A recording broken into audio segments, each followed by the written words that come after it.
Daniel Carter stood before the mirror, adjusting his navy moon tie, an accessory he had chosen as a symbol of faith and maturity. It was the 7th time he'd tried to fix it, but he still couldn't shake the anxious look in his eyes. Reflected back at him was a 24-year-old man with a determined gaze, yet behind it were the deep undercurrents of unease and anticipation. The suit he wore, by far the most expensive thing he owned, had been bought with 3 months' worth of savings from his part-time job as a barista. It fit his lean but resilient frame perfectly. Today, it was more than just clothing. It was a declaration. He took a deep breath. "Henderson and Company," he whispered, the name still sounding too far-fetched to say aloud without disbelief. 2 weeks earlier, an email had changed everything. Henderson Company, a prestigious financial firm known for recruiting almost exclusively from Ivy League schools, had invited him for an interview. No one from his small state university had ever received such an opportunity. Perhaps it was his perfect GPA, or the glowing recommendation from Professor Winters, the one person who ever told him he was born for finance. Whatever the reason, Daniel knew one thing for certain. This was his golden ticket, his shot at breaking free from the limits of his upbringing. He had grown up in a cramped one-bedroom apartment with his mother, a woman who had worked 2 jobs for over 20 years just to send her son to college. Daniel had made a vow. He would change their future, not only for himself but for her as well. And today, April 15, was the date he had circled in red on his calendar, with the words "Future begins today" boldly underlined beneath it. The clock read 7:45 a.m. His interview wasn't until 9:30, but he had planned to arrive at 8:45, early enough to collect himself and review his notes one last time. His hand-picked documents, a short financial analysis he had crafted himself, letters of recommendation, and carefully prepared answers, were all neatly packed in a leather portfolio, another investment for this pivotal day. It was his armor. The forecast had mentioned light rain, but nothing that would derail his plans. He inhaled deeply, glanced one last time at the tiny apartment that had held his dreams for years, and stepped out into the world that would soon determine his fate. Barely out of the subway station, the rain began to fall. At first it was a gentle drizzle, like nature whispering a soft warning, but within moments the sky turned ashen and released a downpour like a tempest unleashed. Sheets of water fell from above, thunder cracking like a war drum in his chest. Daniel shuddered, not from the cold, but from the fear building inside him. He wrapped his arms around the portfolio, shielding it like a lifeline. Around him, the city spiraled into chaos. Pedestrians scattered for cover, umbrellas twisted helplessly in the wind, and storm drains overflowed as streets began to flood. Horns blared in a frustrated chorus as traffic ground to a crawl. Spotting a cafe ahead, Daniel ducked inside. The place was crowded with rain-soaked strangers seeking refuge. It was 8:10 a.m. He still had time, if the storm let up. Through the window, he saw wooden debris rushing past in the currents on the street. "Worst storm in 5 years, a barista muttered as she wiped down the counter. "Financial district's probably going under." Daniel's heart sank. Henderson's office was right in the heart of that district. He opened his ride-sharing app. No cars available. Switched to a taxi app. Still nothing. 8:35, panic bloomed in his chest like rising water, soaking into his resolve just as the rain had soaked his clothes. He couldn't wait anymore. Charging back into the storm, he sprinted through the streets, scanning every block for a free taxi. His once flawless suit now clung to him like a second skin. His meticulously styled hair was drenched. Every footstep in a puddle squelched loudly, like a slow drowning of his chances. At an intersection, he saw a taxi stopping to let someone out. Daniel ran toward it, waving desperately, but someone else beat him to it, sliding into the back seat just before he reached the door. The cab pulled away, leaving him standing in the middle of the road, soaked to the bone, still clinging to the portfolio like it was the last piece of a sinking dream. 9:05. He was officially late. His heart pounded. Not from running, but from the crushing realization of what this meant. The job market was brutal, especially for someone without connections. This interview wasn't just a meeting. It was the result of hundreds of applications, countless rejections, and tireless follow-ups. Missing it might mean missing his one and only chance. A city bus roared past, splashing grimy water onto his pants. He barely noticed. His mind was a blur of numbers. How far left? How many minutes to spare? How heavy had his clothes gotten from the rain? And then, finally, Henderson's tower appeared through the downpour, tall and glimmering like an oasis in a financial desert. So close. Maybe just a few minutes late. Maybe they'd understand. It was a freak storm, after all. He pushed forward, his breath ragged, his arms tight around the now waterlogged briefcase. And then, above the storm's roar and his own wheezing breath, he heard something else. Something that made him freeze. Her voice. Elderly, calling for help. He turned. Just off the main street, half hidden behind the rain, an older man stood next to a black sedan with a completely flat front tire. His silver hair was plastered to his forehead, and he fumbled with a jack that kept slipping on the wet pavement. His expensive overcoat was drenched, hanging heavily on his frail frame. Daniel checked his watch. 9:18. Just 12 minutes left. Keep walking, a voice inside him urged. Your future's that way. Someone else will help him. But the street was nearly empty. Everyone else had their heads down, rushing toward shelter. No one was stopping. The man struggled again, and the jack slipped. Daniel's chest tightened. He closed his eyes, and in that brief moment, he heard his father's voice. Gone since he was 14, echoing clearly in his mind. Character is what you do when no one's watching. Daniel opened his eyes. Without another word, he ran toward the car. Let me help you with that, he shouted over the rain. The man looked up, startled, but relief washed over his face. Thank heavens, I thought I could handle this. My driver's off today, and I clearly overestimated myself. Daniel placed his soaked briefcase in the back seat, praying the contents weren't ruined. He took off his drenched suit jacket and laid it on the flooded ground like a makeshift mat, kneeling on it as he grabbed the jack. You really shouldn't be out in this weather, sir, Daniel said, finding the right spot under the frame. This storm's no joke. The man watched him, rain dripping off his nose. I haven't missed a day of work in 47 years, he said with a faint smile. Not letting a little water stop me now? He paused. But don't you have somewhere to be? Daniel nodded as he worked. Big interview, maybe a once-in-a-lifetime opportunity. And yet here you are, the man said. Daniel shrugged, tightening a bolt. Anyone can get a flat tire, but if we all just walk past, then what's left of us? The car slowly lifted as the spare tire was ready. Daniel quickly removed the damaged tire, replaced it, and tightened each lug nut with practiced efficiency. His hands were now covered in grease, mud, and rainwater. His once crisp white dress shirt clung to his skin, soaked through and translucent, outlining every movement. But Daniel no longer cared. His watch read 9:27. He knew, almost certainly, that the opportunity he had fought so hard for was slipping away. Yet strangely, he felt no regret. Instead, a calm settled over him, an odd sense of peace, as if he had made the right choice, even if it led him further from his dream. Daniel let out a short laugh, exhausted yet oddly content. My uncle wouldn't let me drive his beat-up old pickup until I learned how to change a tire. Said it was a survival skill every man should have.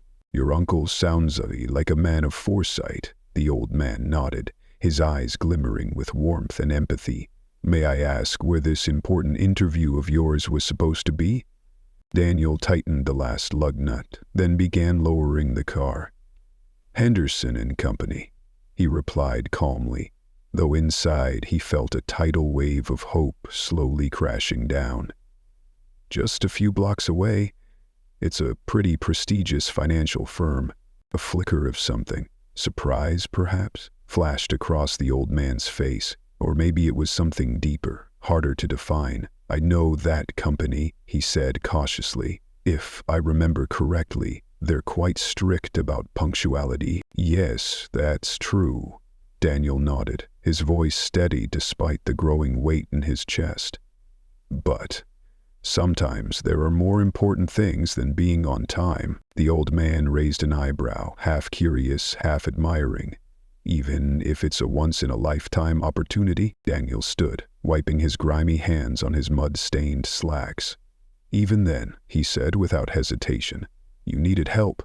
I couldn't just walk by." The rain had now softened into a light drizzle, the kind that glistened gently on the pavement, as if the sky itself had been moved by Daniel's compassion.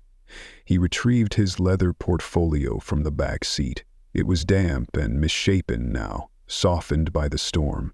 He slipped back into his soaked suit jacket, looking like someone who had just climbed out of a river, not a man headed into a corporate tower. "Let me give you a ride," the old man said suddenly, placing a steady hand on the steering wheel of the now repaired vehicle. "It's the least I can do to thank you." Daniel checked his watch. 9:33. He was late. But there was something in the man's gaze that made it impossible to decline. "I'd really appreciate that," Daniel said, climbing into the passenger seat, careful not to drip too much water on the leather interior. The old man slid into the driver's seat with a surprisingly agile motion for his age. "Henderson and Company, correct?" "Yes, though it might not mean much anymore." The car glided quietly down the water-slicked streets. Outside, the rain had nearly stopped, now just droplets sliding down the windshield like a gentle farewell from the storm. "What's your name, young man?" the old man asked, eyes on the road. Daniel Carter." A soft smile crept onto the man's face. "Ah, Daniel Carter. Life has a curious way of testing us when we least expect it." He extended his right hand, firm, warm, and strong. "I'm Theodore." Daniel shook his hand, noticing the elegant watch partially hidden beneath the sleeve of his heavy coat. A small detail, but one that hinted at the true identity of the man beside him. "Thank you for the ride, Theodore." "No, Daniel," the man replied, more seriously now. "I should be the one thanking you, more than you probably realize." The Henderson building came into view, tall and unwavering, a beacon of financial power. Even with the sky clearing, it stood like a mountain, intimidating and unmoved. Daniel's heart began to race, not with fear but with the realization that he was about to walk into a defining moment. Despite being nearly 40 minutes late, Theodore pulled up to the main entrance. "Good luck, young man," he said with feeling, "and thank you for not walking away." Daniel picked up his bag and hesitated before opening the door. "Thank you for understanding why I had to stop. Character reveals itself most clearly in times of inconvenience, Daniel. Never forget that." Daniel stepped out into the humid air after the storm. Each footstep on the slick pavement squelched softly. Inside, the lobby of the Henderson building was an entirely different world, sleek, cold, and brimming with expectation. The blast of air conditioning sent a chill through his soaked clothes. The security guard eyed him with surprise. "Good morning," Daniel said, mustering all the confidence he could. "I'm Daniel Carter. I have an interview scheduled with Henderson and Company at 9:30. The guard checked the list, then nodded. "Yes, you're on here. Elevators are to your right, 42nd floor. But I should warn you, they're pretty strict about timing." "I understand. Thank you." As the elevator doors closed behind him, the confined space seemed to hold in the last remnants of the rain still dripping from his clothes.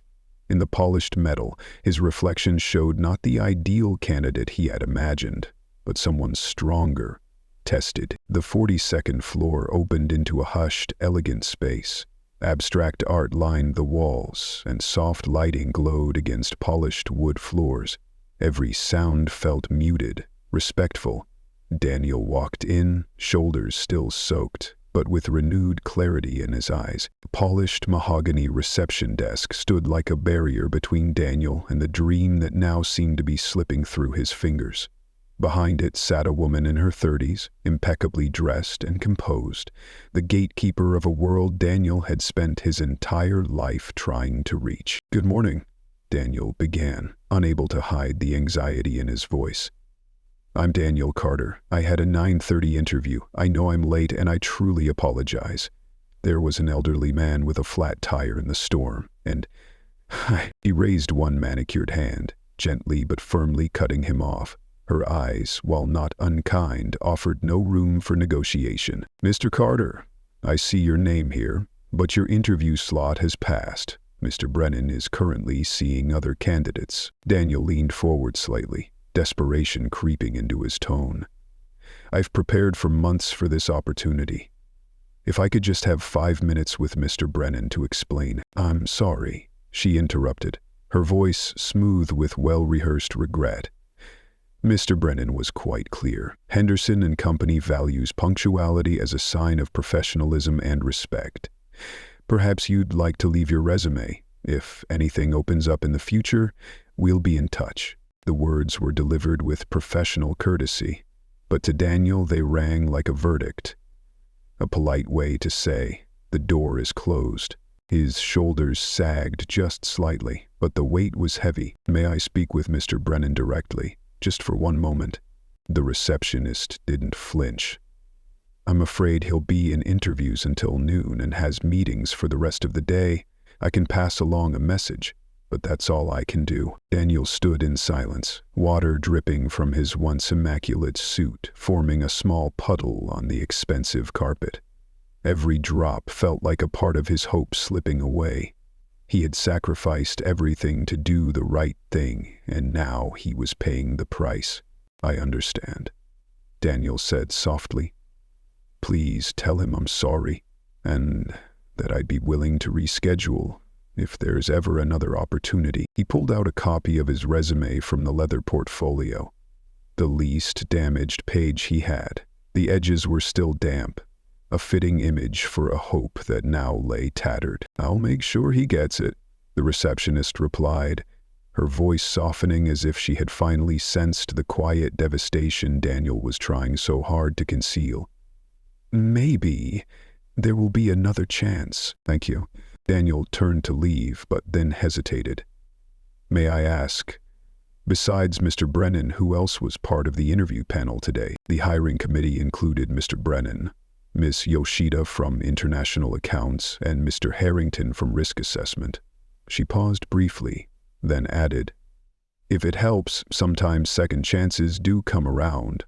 Life is funny that way." But both of them knew opportunities at Henderson didn't usually come twice. Just being invited for an interview had already been a miracle. Daniel walked quietly toward the elevator. The doors opened with a soft ding that sounded more like a funeral bell tolling the end of a once bright dream. He leaned back against the elevator wall, water dripping from his clothes onto the cold metal floor. In that moment, he allowed himself to feel regret. If he had kept walking, if he'd ignored the old man, maybe right now he'd be sitting in front of the panel, talking about his vision and passion. Instead, he had a soaked suit, a water-blurred resume, and a story no one would believe. The grand lobby now felt cold and distant. The success this building represented felt more out of reach than ever. As Daniel stepped outside, the sun unexpectedly broke through the clouds. A golden light spilled onto the rain-soaked street like a bitter irony. His shoes squished with every step, emphasizing the weight of the failure he had just experienced. He pulled out his phone and reopened the job search app. There were other companies, smaller, less prestigious, but they were still something. Still hope. At a crosswalk, Daniel waited for the signal to change. In his mind, he saw the face of the old man. "Hi, Theodore," with that sincere look of gratitude. And somehow, that still mattered. Naive as it might be, Daniel still believed that doing the right thing was always worth it, even if the cost was high. At the very least, he murmured, I can still look myself in the mirror. The light changed. Daniel crossed the street, leaving behind a dream that had crumbled, but carrying a character that had never broken. The morning sun glinted off the glass panels of the Henderson and Company building, as if mocking Daniel for walking away just 3 days earlier from a dream and a chance that had once seemed like his only shot. 3 days had passed since the historic downpour that had swept away the most important interview of his life. Now, back in the tiny apartment where it had all begun, Daniel sat hunched over his laptop, editing his resume for the 5th time that morning. His suit had just come back from the dry cleaner, now hanging neatly on the closet door, clean but wrinkled, like the emotions swirling inside him. Part hope, part disappointment. Junior financial analyst, Daniel muttered as he scrolled through listings. The salaries were half what Henderson offered, and the companies lacked its prestige. But he had no choice. His savings were running low, and rent in the city showed no mercy. His phone buzzed. His mother's face lit up the screen. Daniel hesitated. He still didn't have the heart to tell her he had missed the interview, the one that had made her cry with pride when he first told her. "Hi, Mom," he answered, forcing a cheerful tone into his voice. "Hi, honey. I've been thinking about you all morning. How's the job search going?" Daniel swallowed hard, ready to confess, but a sharp beep cut him off. An incoming call, an unknown number with the city's area code. "Mond, can I call you back? I've got another call coming in. It might be a job." "Of course, sweetheart. Go get him." He switched calls, cleared his throat. Daniel Carter speaking. "Hello, Mr. Carter," came a professional female voice. "This is Sandra Mitchell, executive assistant to the CEO of Henderson and Company. I'm calling to invite you to a meeting this afternoon at 2 p.m. Daniel froze. "Henderson and Company? I'm available, but I thought—" "I'm sorry, I don't have further details," Sandra replied politely. "I was simply instructed to schedule this meeting. Do you need directions to our office?" "No, thank you. I know the way," Daniel said instinctively, his mind spinning. 85 floors? That wasn't the HR department from before. That was the executive suite. Was this a polite rejection? Some gesture of sympathy? But no, Henderson didn't do anything just to be nice. Daniel looked at the clock. Almost 11:20. He had less than 3 hours to prepare.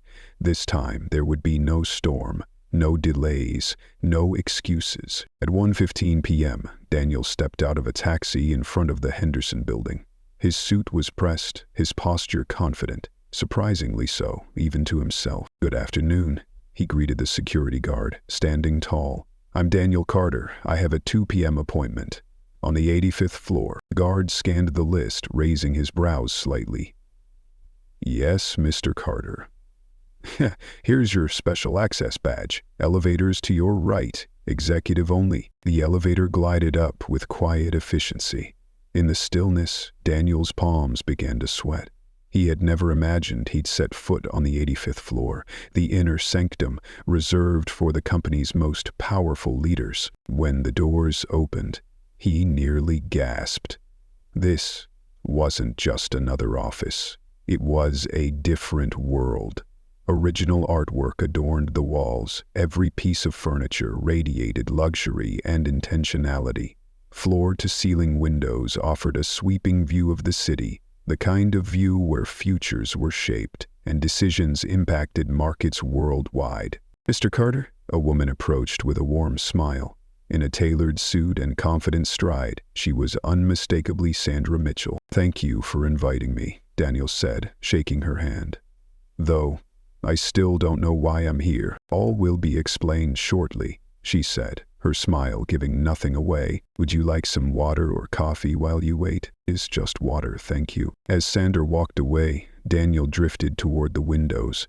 The city pulsed below, alive with motion. But up here, on the top floor, it all seemed to pause, like the world was waiting for him to step into a new chapter. And Sandra returned with a crystal glass of water, Her smile hinted at something more. "The CEO is ready to see you now, Mr. Carter. Would you like me to continue translating the next scene where Daniel meets the CEO?" Daniel froze.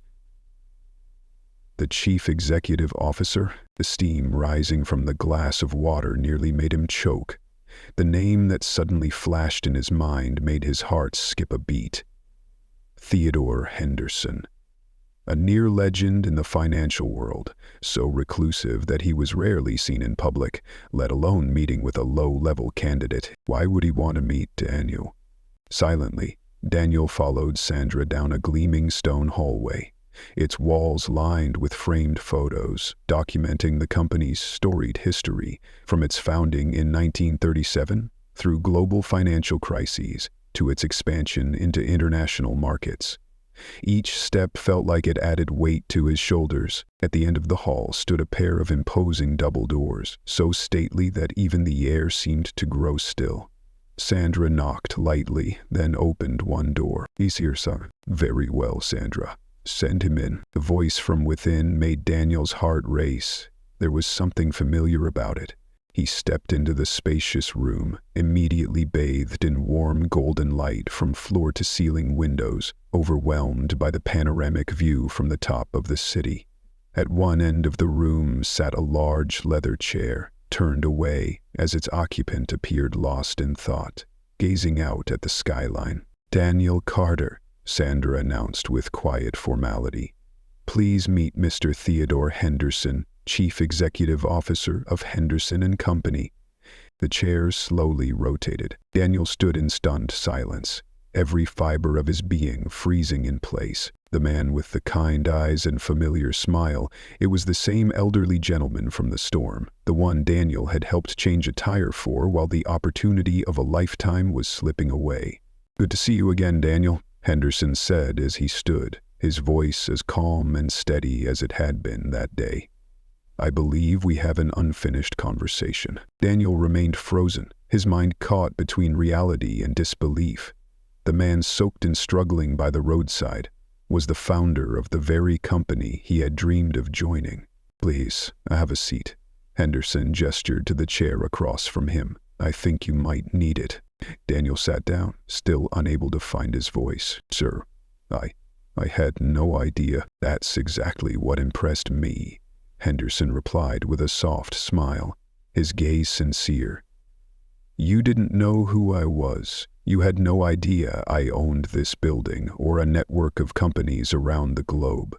But you still stopped, knelt in the rain, and gave up your shot just to help an old man." Henderson leaned back in his chair, eyes fixed on Daniel. "You're surprised? So was I. I never imagined that in a torrential downpour, a young man in a soaked suit would pause his own dreams simply to do what was right." He rose and walked toward the window. 57 years ago, I was just a young man too, with relentless ambition and a loan from my father-in-law. Back then, no one knew my name. That's why I built Henderson & Company not just on strategy, but on values. He turned to face Daniel. "Do you know why Henderson has survived every crisis?" Daniel nodded. "Because of your investment strategies and the risk models we study throughout business school," Henderson chuckled. "True, but not the whole story. We've endured because we were built on a foundation of integrity. Money can be earned in countless ways, but reputation? That can vanish in a moment." He sat down again, his expression deepening. 3 days ago, I decided to drive myself to work, something I hadn't done in decades. My wife thought I was crazy. My security team was outraged. But I wanted to remember what it felt like to be just a regular man. He smiled faintly. Then came the storm, the flat tire. I was stuck, not just on the street, but at a crossroads. I had to decide whether to trust what I'd built or let it be swallowed by a mechanical, impersonal hiring system. He paused, eyes heavy yet bright with hope, and then you appeared. Not as an applicant, but as a human being, the kind of person this company needs. Henderson let out a quiet laugh, gentle and touched with surprise. At first I was frustrated, he admitted, his eyes sparkling as he recalled the moment.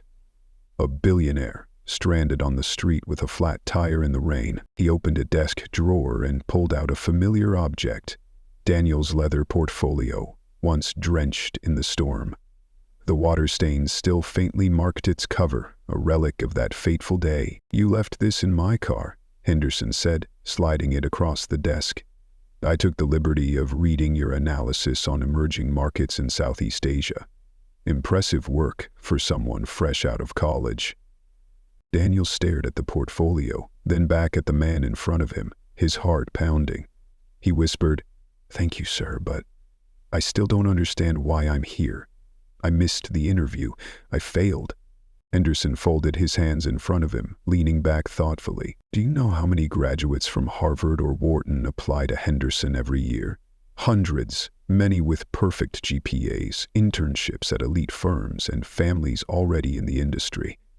He pointed toward the window, toward the glittering city, a maze of ambition and dreams. But how many of them would stop to help an old man struggling with a flat tire in the middle of a storm, knowing full well it would cost them their only shot? Daniel looked down, voice quiet. "Not many, not many," Henderson repeated. "Maybe very, very few." He pressed a button on his desk intercom. Within seconds, Sandra Mitchell entered with a thick folder and placed it silently in front of Henderson before stepping out. "You left on Monday. I did some digging," Henderson said, opening the file. "Outstanding academics, especially considering you worked part-time all through college. Your professors speak highly of your analytical thinking and tenacity." He flipped a few pages. "Your coffee shop manager of 3 years said you once stayed after hours to hold on to a laptop a young mother had left behind, unpaid, just because it was the right thing to do." His voice softened, eyes locking with Daniel's. "You didn't do these things for credit. You did them because that's who you are." He closed the folder gently. "Our hiring process is built to identify the brightest financial minds in the country. But what it can't measure, what no algorithm or resume can, is character.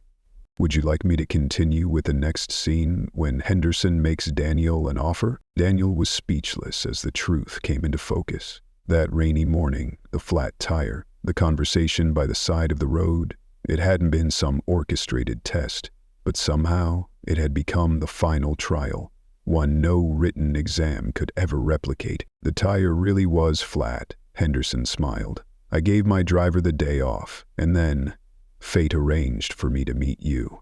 He stood up, extended his hand across the desk, his eyes full of warmth. "Daniel Carter, I'd like to offer you a position at Henderson and Company, not as a junior analyst. You'd excel in that role. I want you to become my special assistant." Daniel could hardly believe his ears. "Your assistant? But I don't have enough experience." "You have exactly what I'm looking for," Henderson interrupted, his voice filled with conviction. "Financial analysis can be taught.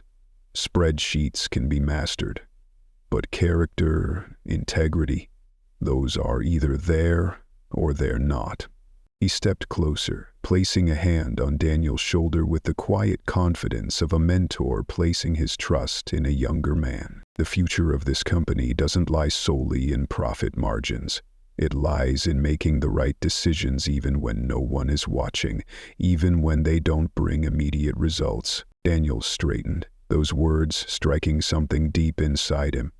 The dream he thought had been lost was now real, tangible and more alive than ever. "What would my responsibilities be, sir?" "You'll work directly with me on strategic projects, sit in on board meetings, and learn everything about this company. From the top down, not the bottom up." Henderson nodded, his tone becoming more serious. "It won't be easy. The hours will be long, the pressure high. You'll be judged every step of the way by people who've spent decades in this industry." "I'm not afraid of hard work, sir." "No," Henderson smiled. "I don't believe you are." He returned to his desk, gesturing toward the windows, toward the grand city stretched out before them like a promise. "This position comes with appropriate compensation. A starting salary 3 times that of our analysts, performance bonuses, and equity options in the company. Daniel's eyes widened. That kind of income could allow his mother to retire, clear his student debt, and give him a level of stability he'd never dared to dream of. But why me, sir? There are so many people more qualified. Henderson paused, then replied softly. When I was your age, someone took a chance on me. They saw something a resume couldn't capture. Now it's my turn to do the same. He extended his hand again, eyes glowing with conviction. So, Mr. Carter, do we have a deal? Daniel reached out and gripped his hand, a surge of emotion rising in his chest. Everything he'd been through suddenly made sense, because in a world driven by competition, character could still be the ticket that brought someone exactly where they belonged. Yes, sir. We have a deal. Daniel Carter's first official day at Henderson and Company began beneath a cloudy sky, a stark contrast to the storm that had changed the course of his life not long ago. Standing before the gleaming glass tower, he adjusted his new tie, one of several items he had bought with his generous signing bonus, and took a deep breath, ready to begin a new chapter. The lobby security guard greeted him with a familiar smile. Good morning, Mr. Carter. Welcome to your first day. Daniel nodded in appreciation, still not used to being addressed with such respect. The past week had flown by in a whirlwind. Background checks, contracts, onboarding.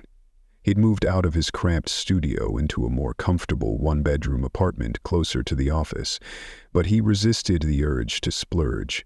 His mother's voice echoed in his mind. Save first, spend later. The exclusive executive elevator carried Daniel swiftly to the 85th floor, the company's power center. Sandra Mitchell greeted him with a warm smile. Right on time. Mr. Henderson will be pleased. She handed him a sleek company laptop and phone. These are yours. Your office is this way. Daniel followed her down a hallway he hadn't seen before. My office? I assumed I'd be working in an open space or some shared cubicle. Sandra laughed softly. Special assistants to the CEO don't work in cubicles, Daniel. She opened a door, revealing a spacious office with floor-to-ceiling windows offering a panoramic view of the city. A mahogany desk, a small meeting table, and a polished seating area filled the space with professional elegance he had only dreamed of. This is really mine? Daniel asked in disbelief. All yours, Sandra confirmed. Though today you'll spend most of your time in Mr. Henderson's office. He's waiting for you. By the way, your first coffee of the day is already waiting, courtesy of the CEO. Daniel set his bag down and walked next door, where Henderson was reviewing documents at his desk. He looked up and smiled, softening his typically serious demeanor. Oh, Daniel. Right on time. Close the door, would you? We've got a lot to cover. For the next 2 hours, Henderson laid out Daniel's responsibilities, from global financial strategy to internal culture protocols. It was overwhelming for someone fresh out of college. Sir, Daniel said during a brief break, hesitant. Aren't you worried I'm not ready for this level of responsibility? Henderson put down his pen and met Daniel's eyes. Of course you're not ready. No one is. That's exactly why this position exists. To prepare someone brave enough to step up. He pointed to the window. What do you see out there, Daniel? Daniel paused, then replied. Buildings, business, people. No, Henderson said gently, shaking his head. I see problems, waiting for solutions. Opportunities, hidden in plain sight. But what I can't see from the 85th floor is what life feels like on the ground. The human side. The values that go beyond profit. He moved to stand beside Daniel. You are my eyes on the ground. Your perspective, your background, is exactly why I need you here. A soft knock at the door interrupted them. Sandra peeked in. Sorry to interrupt, but the board is ready for the quarterly meeting. Thank you, Sandra. Henderson nodded, then turned to Daniel. Ready? Board meetings can be intimidating. I'm ready, Daniel said, though his stomach fluttered with nerves. The boardroom was imposing, long, grand, and surrounded by 16 seasoned executives. Some exchanged skeptical glances as Henderson introduced him. "This is Daniel Carter, my new special assistant. He'll be joining our meetings from now on." One silver-hailed man frowned. "Seems young, Theodore. I don't recall agreeing to this position." Henderson replied calmly, "When you've been CEO as long as I have, you come to appreciate the value of fresh perspectives." Throughout the meeting, Daniel observed, took notes, and listened carefully. When the discussion turned to divesting from a struggling manufacturing company, tensions rose. "The numbers don't lie," the CFO said. "We should cut our losses and liquidate." "There are 1,700 employees there," another board member countered. "The social impact would be devastating." Henderson turned to Daniel. "Mr. Carter, your thoughts?" All eyes turned to him. A moment of silence. Then Daniel remembered. He wasn't here for his technical skills. He was here for his point of view. "I grew up in a town that lost its main factory," Daniel said, his voice shaky at first but growing firmer.